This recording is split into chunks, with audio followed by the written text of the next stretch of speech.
What's up, you guys? Welcome to the channel. My name is Alina Smith. I'm a producer and writer for projects like ITZY, Produce 101, Fall Out Boy, Red Velvet, Betty Who, and many others. And on this channel, we discuss all things music production and songwriting. So if you're not subscribed yet, make sure you hit that subscribe button. All right, guys. So today I want to do a video that's a little bit different. As those of you know who follow this channel, I usually do production walkthroughs.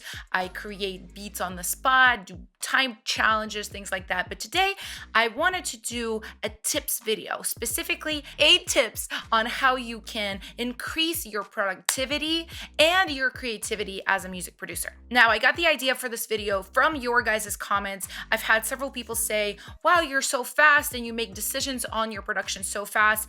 I can't really do that. I end up kind of getting bogged down in my production and really questioning myself and not really knowing how to move forward. I've had questions also about my preset and how I use that to be really productive and really fast. So yeah, I thought I'd go over all of this with you guys. So without further ado, let's just get straight into this video.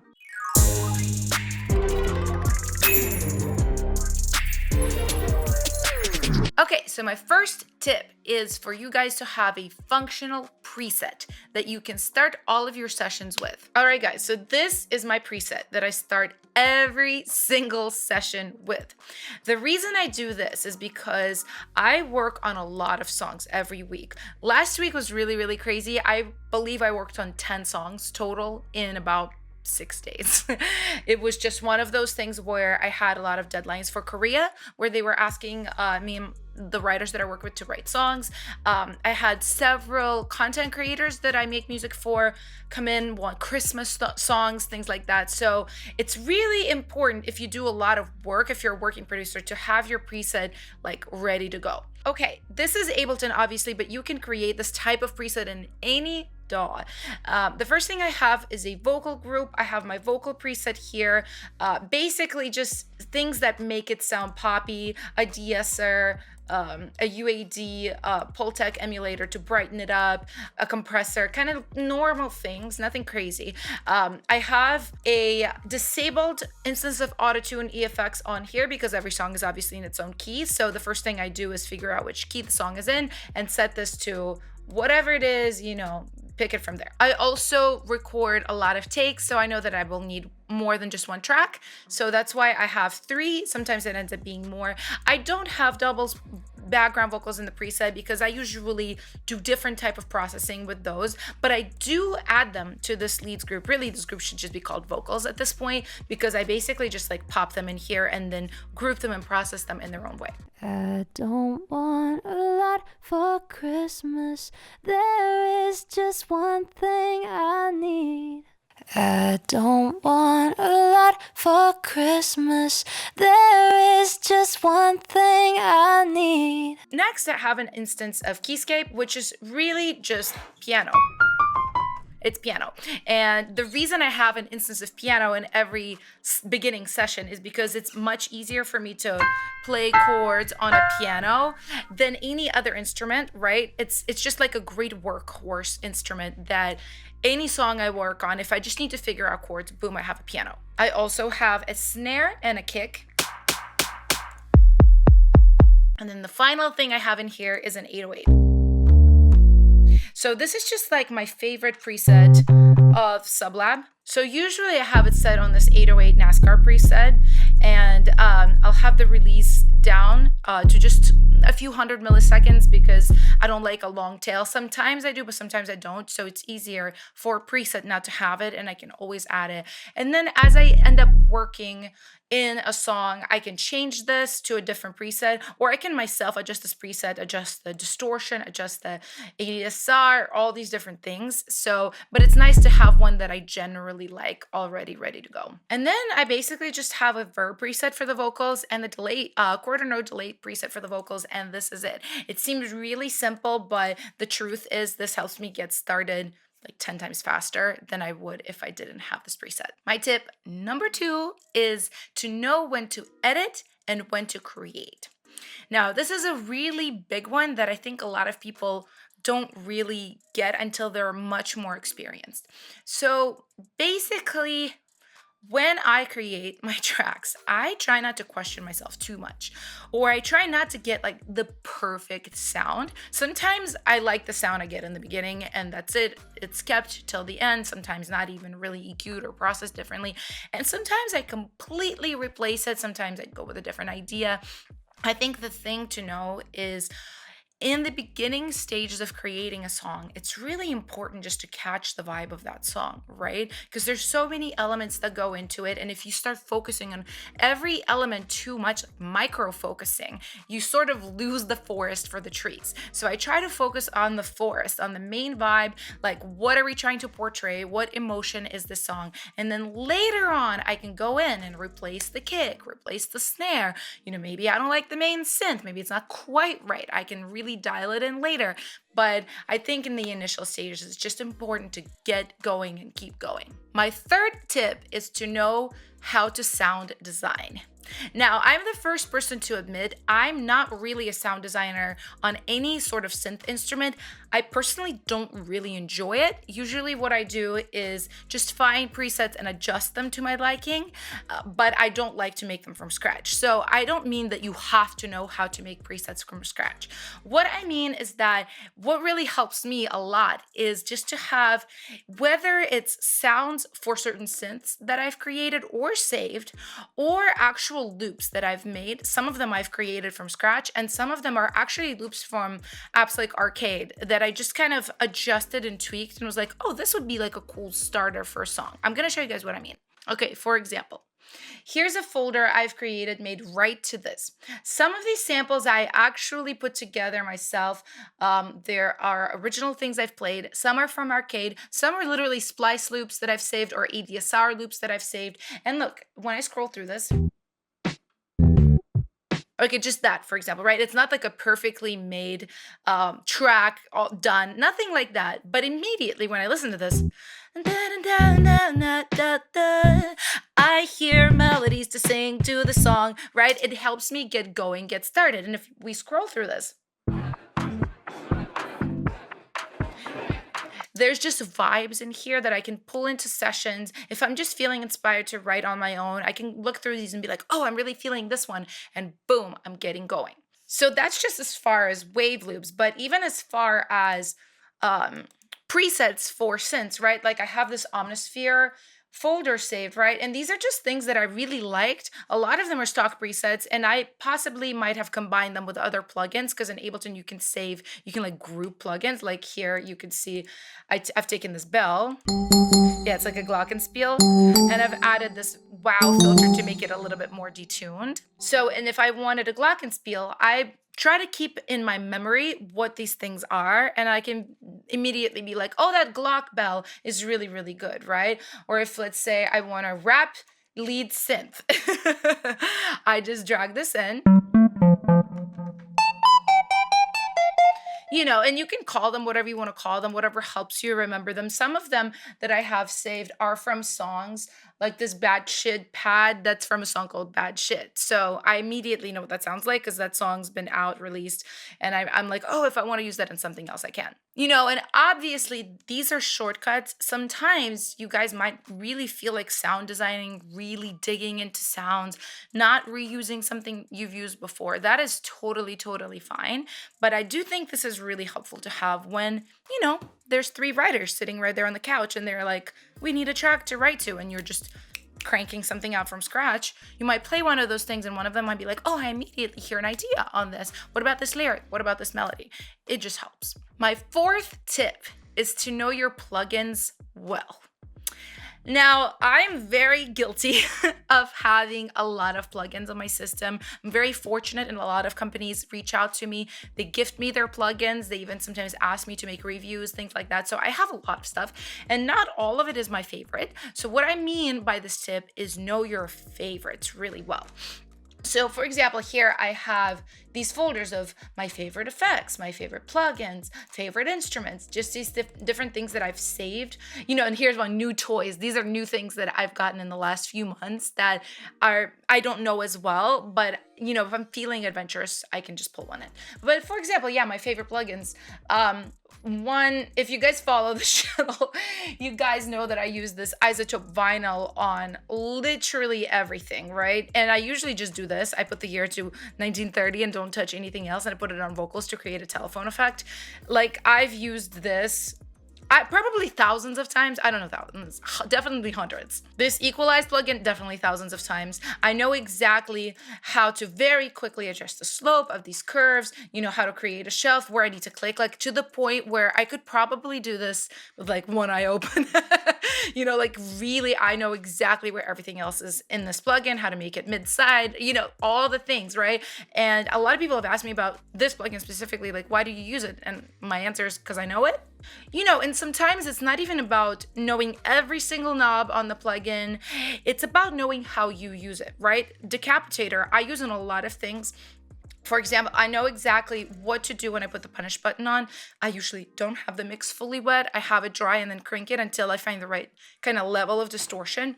Or if I'm using it without punish, if it's on a lead vocal, it's probably right here. If it's trying to specifically be distorted, it's probably around here. So I just know how in about 3 seconds set this to be exactly what I need it to be. So, and you don't really need to know that many plugins, right? There's only so many things you can do, and there's delay, there's a cue, there's different types of effects.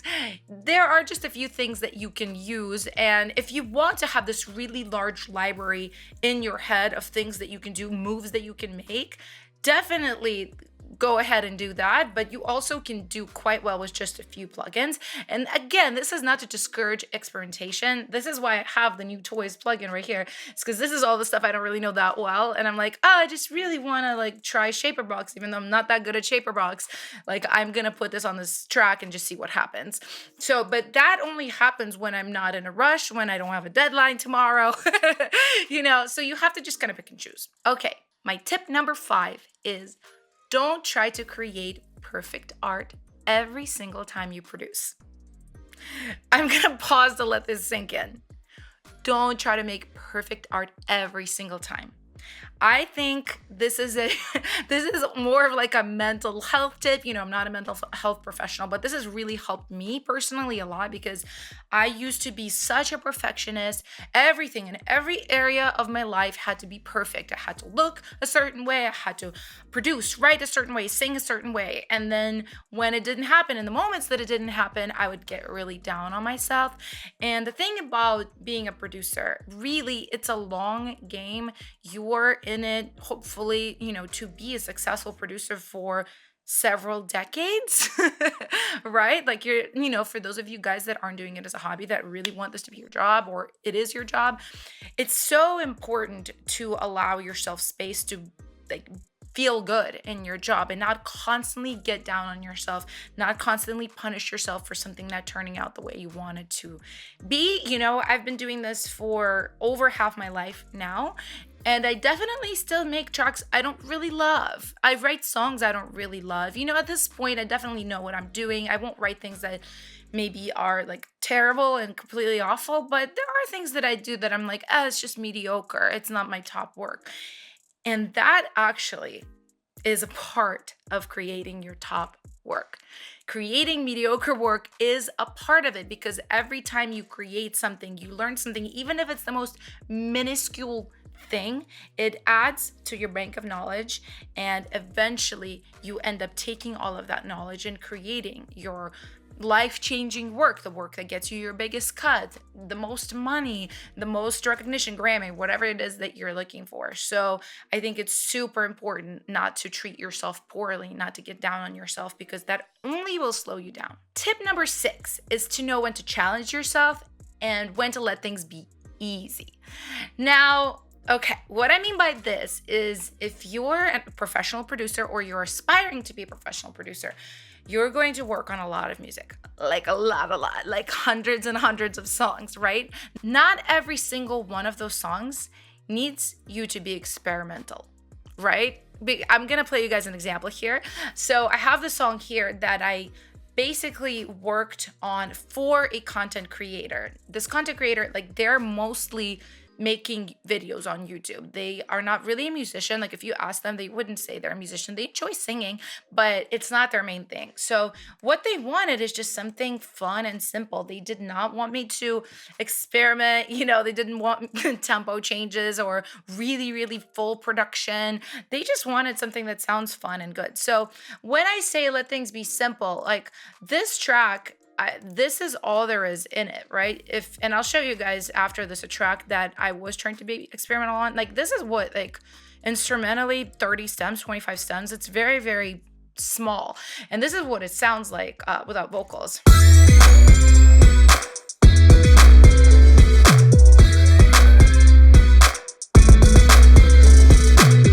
It sounds good, but it isn't extremely complex. It's just fun. It's got a nice snare. It's got a nice kick. It's got a nice kind of guitar chop underneath it with the synth on top of it, which is really like the majority of the melodic material in here. I like these sounds. I think they sound good. And then it's just drums and 808. That's really it. And then for verses, it gets like very simple 808 drums and like a little bit of sprinkling of effects and synths. That's it. That's the whole song. Like it adds a little bit of stuff here and there, but that's it. And most of this I've made in the session that we were writing the song. I did mix it a little bit better. I replaced some of the kicks. I think I added some more stomps. There's like 3 stomps layered because I just wanted that like stompy effect for it. But really, they just didn't want anything too complex. So I ended up keeping this, and this is what I'm saying when it's like, when, the artist doesn't want it to be super experimental, don't go there. Don't go there because of your ego, right? That's what I'm trying to say. Don't feel like, oh, wow, like if I don't do the most complex job on this track, I'm a bad producer. No good. You have to let things be what they are. If it's a simple song, it's a simple song. All right, guys, so just to kind of demonstrate a song that I did experiment on and really try to push myself on, this is called Grown Fucking Woman. It's a song that is released for me as an artist. It sounds a little bit like this. I love what I see. I'm a grown fucking woman and I don't give a shit what you think about me. So, I mean, already you can probably hear there's so much going on vocally. There's all of these stacks of background vocals, low octaves, hums, kind of spoken parts. There's just a lot going on. And even instrumentally, it's a kind of an unusual beat. 2, 1, 2, 3, and so the snare is on the 4th beat, which usually it would be 2, 2, da, 2, 1, 2, 3, right on the 3, and it's on the 4. So there's a lot of just like different things going on in here. Even the intro, I layered several pianos to create this.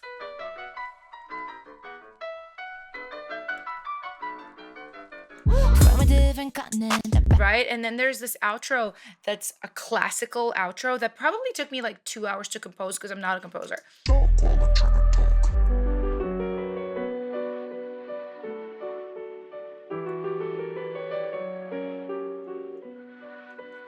If you guys want to hear more of it, check out my song Grown Fucking Woman, out on all platforms.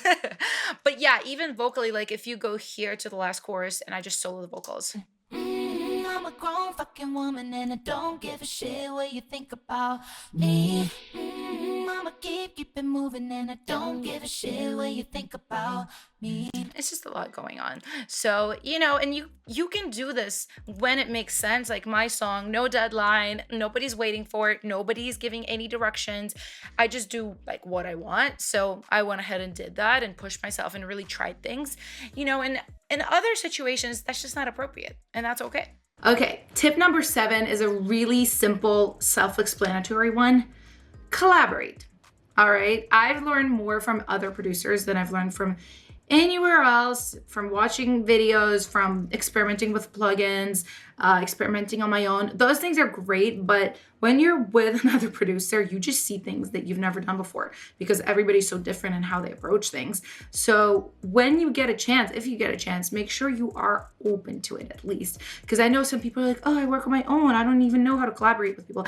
Right now with Zoom, there's never been a better time to collaborate with other producers.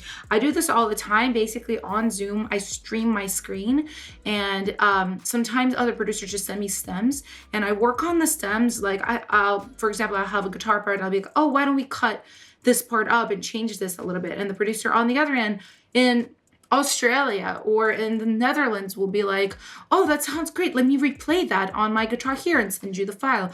Oh, or what about we do this kind of effect here? Here, let me look on Splice and I'll send you some options. Like we collaborate like that, or sometimes I'm more on the suggestion side and the other person is streaming their screen. This is really, really vital for your growth. And right now you can collaborate with anybody, anywhere in the world via internet.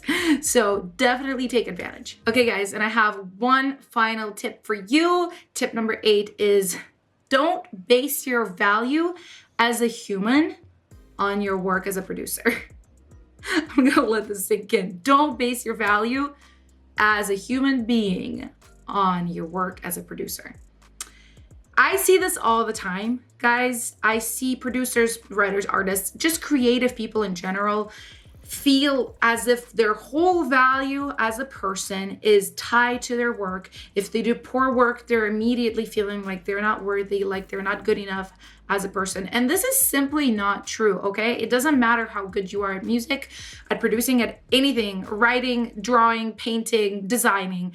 It's amazing if you're good at it, but it does not make you a bad person if you're not. It doesn't make you a better person if you are. And, you know, this is a whole other conversation. I could do like a whole podcast episode talking about this for an hour. But I feel like our society, the way it raises artistic kids is it constantly gives you praise for accomplishments. Oh, you sang this song really well. Great job. You created this painting. Great job. You won this first place in this contest. Great job. At least that's how I grew up, right? So for the longest time, I just felt like, oh, my only value is what I do. It's not who I am.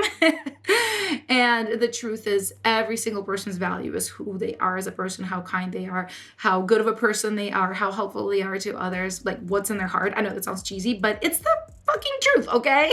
It is the truth. So, and the reason I bring this up, because it kind of almost feels like, oh, maybe this is not related to production. It is. Because when you value yourself on how well you do and only on how well you do, it creates so much dissonance in your mind. It creates so much tension, so much nervous energy, because every single time you sit down to create, the bar is right here, you know, and if you don't meet it, which there will always be days where you don't meet it. You're tired, you don't feel well, it's just one of those days. There will always be a day like that. And then you feel terrible about yourself. And I think I mentioned this earlier in the video, but feeling terrible about yourself and your work is a huge detriment to your work. A lot of people might feel like, oh, this helps me, it pushes me. No, it destroys you from the inside out. It might feel like it's helping you, but the truth is you can stay motivated through positivity, through loving yourself, through loving your work, your collaborators, music in general, and you don't have to bring this negative energy into it of having to always prove that you're good enough, okay? So I hope this makes sense. I know it kind of like went off of left field into more like self-development territory as opposed to just production. But to me, I found that this really opened up my world and it opened up my creativity so much because I'm just not afraid to suck, okay? Some days I'm brilliant, some days I suck, and that's okay. All right, guys, and this is pretty much it. These are my 8 tips for producers for maximum creativity and productivity. If you guys enjoyed this video, please give it a thumbs up. If you have questions, comments, leave them down below. I love to talk to people in the comment section. So yeah, definitely ask things and I will answer. And if you guys are not subscribed, make sure you hit that subscribe button and turn on your post notifications so you don't miss any videos from me. And I will see you guys next time. Bye for now.